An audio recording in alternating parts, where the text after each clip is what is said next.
Un placer saludarles. La gracia de Dios sea derramada sobre sus vidas.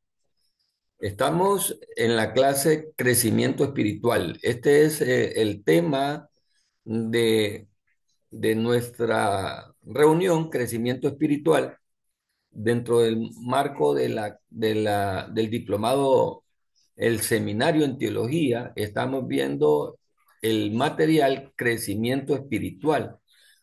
Vamos a recordar ¿en qué consiste este material de crecimiento espiritual? Recuerden que ya vimos la primera lección, ¿verdad? Ya la vimos. Crecimiento espiritual tiene 10 lecciones y esas 10 lecciones están divididas en tres unidades. La unidad número uno tiene por nombre Descripciones del crecimiento espiritual. La unidad número dos tiene por título Progreso en el crecimiento espiritual. Y la unidad número 3 tiene como título Pruebas del crecimiento espiritual. Hace dos lecciones estuvimos repasando Dios quiere que crezcamos. En esta ocasión daremos un pequeño repaso de esta clase. Dios quiere que crezcamos. ¿Por qué se llama el tema de este libro, de este material, crecimiento espiritual? Porque es necesario que todo cristiano que comience una nueva vida en Cristo Jesús a través del nuevo nacimiento debe de experimentar después del nuevo crecimiento, el nuevo nacimiento, debe de experimentar el crecimiento como cristiano.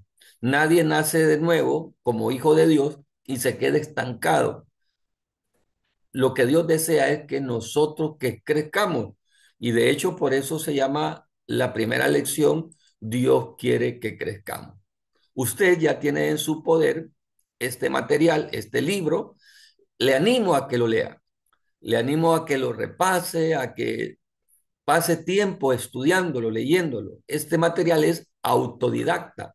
¿Qué significa que el material es autodidacta? Que el alumno puede aprender a través del material. Los docentes, los maestros, nos convertimos en facilitadores del proceso, que llevamos un acompañamiento. Descripción del crecimiento espiritual. Lección número uno, Dios quiere que crezcamos. Y nos acordamos de tres subtemas que tiene esta lección. Subtema número uno, Dios quiere que crezcamos. Subtema número dos, el deseo de crecimiento que el hombre tiene, el ser humano por sí mismo, viene desarrollado con esa iniciativa de crecer. Lo vemos desde el punto de vista secular y también lo entendemos desde el punto de vista espiritual. Ahora Dios le da al ser humano una dirección en el deseo de crecimiento. Esos son los tres puntos. Dios desea que crezcamos, deseo del crecimiento del ser humano. Dios quiere que crezcamos, pero también implícitamente, intrínsecamente, en la naturaleza del hombre está el deseo de crecer. Y como Dios quiere que crezcamos y como intrínsecamente en el ser humano está ese deseo de crecer, para hacerlo de manera correcta, hay una dirección en el deseo de crecimiento, una dirección correcta. Cuando seguimos esa dirección correcta, entonces tendremos éxito. Dios quiere que crezcamos. ¿Qué significa que Dios quiere que crezcamos? Vemos en el subtema número uno que Dios nos creó a su imagen y su semejanza, pero encontramos que el ser humano cayó y Dios lo restaura. Entonces, de la caída a la redención, Dios cae y el hombre cae, perdón, y el Dios lo restaura. Pero de la redención o restauración, de la caída a la madurez. Aquí debería ser de decir de la redención a la madurez, ¿verdad? El autor del libro debió haber puesto ahí de la redención a la madurez. Y ya somos redimidos, rescatados, restaurados, ya nacimos de nuevo. Necesitamos ir de paso a paso en la madurez. ¿Qué objetivos tiene esta lección? Mantener una comunión con Dios que le haga crecer a semejanza de Cristo. Mire qué precioso, amado hermano. Usted y yo estamos llamados a crecer a la semejanza de Cristo, mantener una comunión con Dios que le haga crecer a la semejanza de Cristo. ¿Está dispuesto usted a crecer a la semejanza de Cristo? ¿Qué otro propósito tiene esta lección? Entender mejor y ejecutar con mayor eficacia su parte en el crecimiento espiritual. ¿Qué debo de aportar yo en mi crecimiento? ¿Qué debo de aportar yo en mi crecimiento espiritual? Relacionar tanto el proceso natural como el poder sobrenatural del crecimiento espiritual. ¿Qué significa eso? Que nosotros debemos de entender el crecimiento natural, cómo crece naturalmente una persona y esa idea del crecimiento natural, aplicarlo analógicamente o metafóricamente al crecimiento espiritual. No nos vamos a quedar estancados, ¿verdad? Un niño de 6 años que todavía gatea, decimos en mi país, que todavía no puede caminar, sino que gatea, algún problema tiene. Un niño de 10 años que todavía se hace pipí, por ejemplo, todavía no tiene control de esfínteres, vamos a decirlo de manera más profesional. Un niño que a los 12 años todavía no tiene control de sus esfínteres, todavía se hace en la cama, tiene un problema, hay que solucionarlo. De la misma manera, el crecimiento espiritual debe dar. No podemos nosotros comportarnos como niños recién nacidos cuando ya tenemos un tiempo de bregar en el camino del Señor.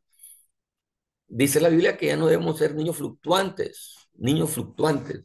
Entonces, la Biblia nos enseña que debemos de crecer y tener consciente que es el crecimiento espiritual. El crecimiento espiritual es el proceso de Dios para nosotros, utilizando la palabra y utilizando la guianza del Espíritu Santo para que nosotros nos convirtamos en lo que Él quiere que nosotros seamos, llegar a ser como es Él.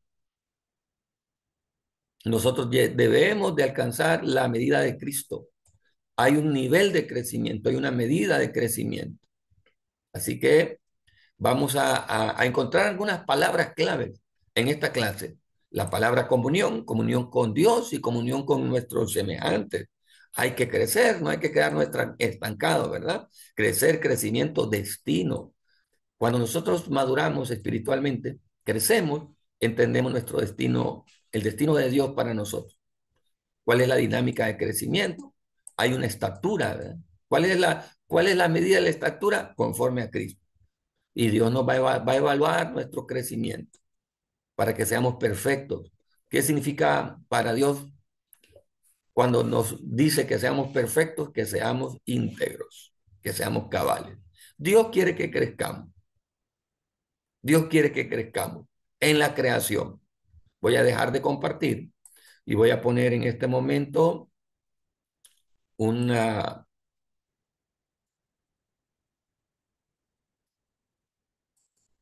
un documento ya más compacto sobre el tema, un documento más compacto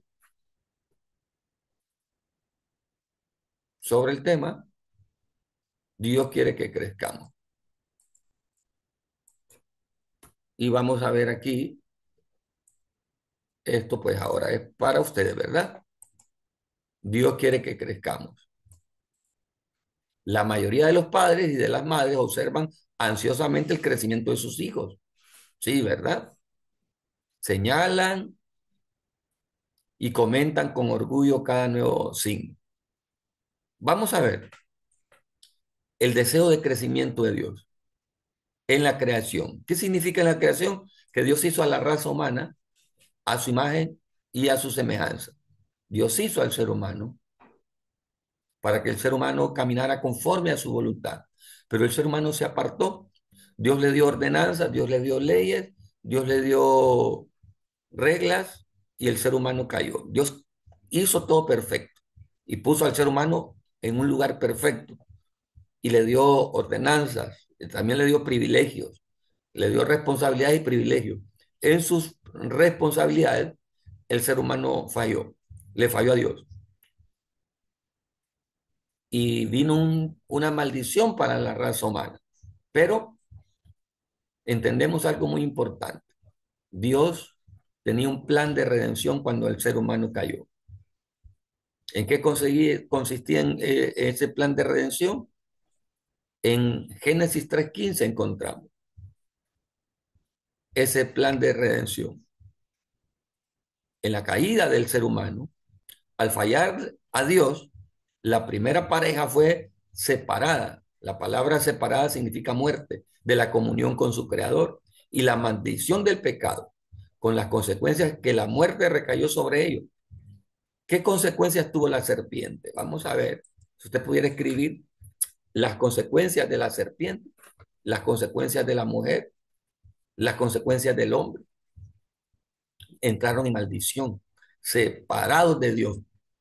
Pero Dios tenía un plan de redención. Ese plan implicaba en que un día su Hijo Jesucristo se iba a hacer humano e iba a morir en la cruz por nuestros pecados. ¿Recuerdan en el repaso, verdad, que hicimos? ¿Cuál fue el problema del ser humano? Y que él siempre ese problema no reconoce sus errores, justifica sus errores y culpa a otros por sus faltas. Esa es la actitud que tuvo Adán cuando no reconoció sus errores, lo justificó, la mujer que me diste, y culpa a otro, ¿verdad? Pero Dios tenía un plan redentor y ese plan se cumplió en Cristo. Ahora nosotros en Cristo estamos redimidos, pero como hombres y mujeres redimidos, necesitamos encontrar en Cristo la salvación, la vida, la justificación. Él murió en la cruz para que nosotros hoy seamos salvos, seamos nuevas criaturas. Pero como nuevas criaturas necesitamos crecer, necesitamos desarrollarnos. ¿Y cómo estaba basado ese crecimiento? En la vida de Jesús. Es en Jesús. Puesto los ojos en Jesús, el autor y consumador de la fe. ¿En qué otro concepto está basada nuestra salvación, nuestro crecimiento? En la seguridad de nuestra salvación. El sacrificio hecho en Cristo, de Cristo en la cruz, es suficiente no solamente para salvarnos, limpiarnos, sino que para hacernos crecer progresivamente. ¿Y en qué también está basado nuestra madurez? En relacionar nuestro crecimiento espiritual con el crecimiento natural. Así como crece un niño hasta convertirse en adulto, perfecto adulto, así nosotros debemos de crecer. ¿Cómo medimos nuestro crecimiento? Usted conteste aquí, ¿cuál sería? ¿Estudio la palabra de Dios? Subraya aquí o ponga, ¿le estudio mucho o estudio poco? ¿Cómo le pusiera a usted aquí? Vamos a ver cómo le pusiera a usted ahí. ¿O estudio nada? ¿Cuánto oro yo? ¿Oro mucho? ¿Oro poco? ¿Cómo le pusiera a usted aquí? ¿Le pusiera aquí? ¿Cuánto asiste a los cultos? Ay, usted dice, asisto mucho, asisto poco. ¿Usted desea crecer usted? ¿Cuánto es su fe? ¿Es poca, es mucha o es nada? ¿Cuánto obedece a Dios? ¿Usted le pusiera aquí o le pusiera aquí o le pusiera aquí? Yo le motivo a que haga este trabajito, ¿verdad? Que ya se lo mandamos. Vamos a continuar en la próxima clase con la lección número 2. Recuerde que esta fue un pequeño resumen de lo que vimos en 2 lecciones. Dios me le bendiga.